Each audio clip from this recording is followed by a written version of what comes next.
C'est à Jodogne, dans une ancienne ferme patiemment rénovée, que s'est installé Serge Hermance. Sa profession, artisan ferronnier. Sa spécialité, les éléments de décoration pour le jardin.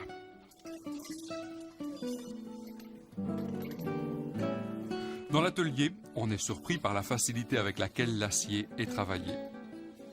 Il faut peu de temps pour ébaucher ce qui deviendra un portique, une tonnelle, un support pour plantes grimpantes ou un brasero. Un brasero qui, sur la terrasse, réchauffera les soirs d'été frisquets. Un brasero qui, l'automne venu, créera une atmosphère au jardin.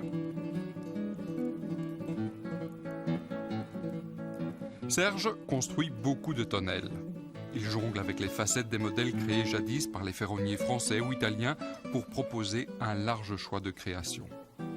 Si c'est la forme qui assure le charme de l'ensemble, le matériau peut apporter une touche esthétique propre. C'est une grande mode depuis plusieurs années, on laisse le métal rouiller. On voit ici le métal est nouveau, la calamine est encore dessus.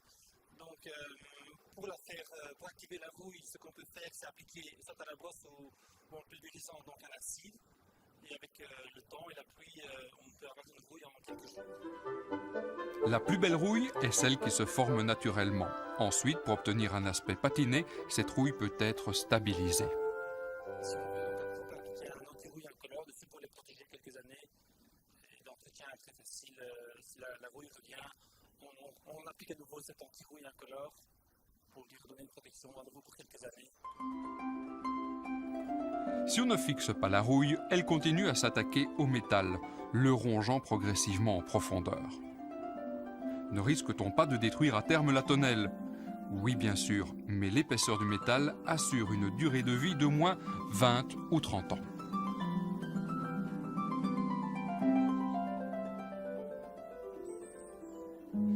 Ici, le visiteur pourrait penser que la tonnelle est vraiment très mal entretenue.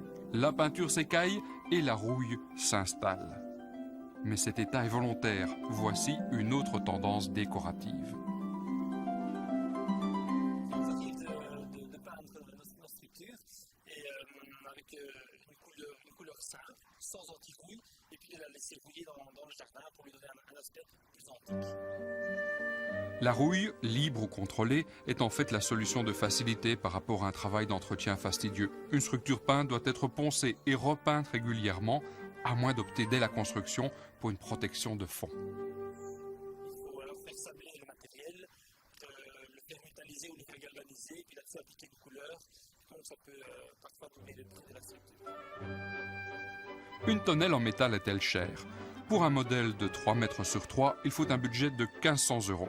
Mais l'acier se prête à bien des rêves en fonction des goûts du jardinier, en fonction de l'espace disponible. Les constructions peuvent prendre de l'ampleur et s'adapter à un projet précis. Mais il ne faudra pas oublier un budget pour les plantes grimpantes. On peut utiliser la tonnelle avec des végétaux, donc des lierres, des rosiers, des clématites, ce qu'on veut, mais ne pas la couvrir entièrement. Donc laisser une partie de la tonnelle visible, la partie métallique est jolie.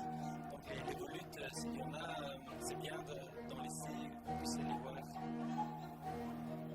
La ferronnerie au jardin, c'est aussi les simples supports pour les clématites ou pour les rosiers.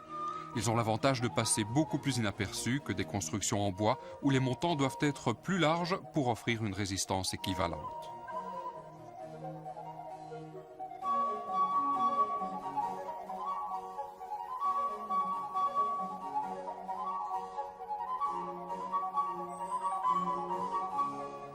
Jadis, les ferronniers construisaient une immense diversité de structures, des portails, des grilles, des palissades, des couches, des cloches pour forcer les plantes. Voici une galerie qui pourra assumer une transition entre deux parties du jardin. L'acier peut aussi guider en hauteur des hêtres ou des charmes qui créeront une voûte de feuillage. Une structure métallique peut également guider tout en discrétion des hêtres qui réuniront leur feuillage pour créer une couronne circulaire, une belle structure pour occuper le centre d'une large pelouse.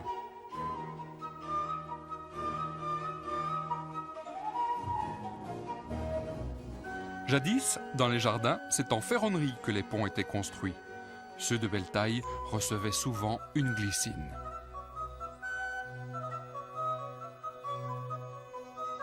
Le métal peut aussi être présent au jardin par le biais des structures venues des fonderies.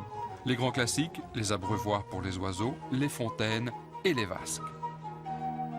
Enfin, ne pensons pas que la ferronnerie est réservée au grand jardin. Une simple étagère sur le balcon ou sur la terrasse peut à elle seule nous offrir tout le charme du mariage du métal et du végétal.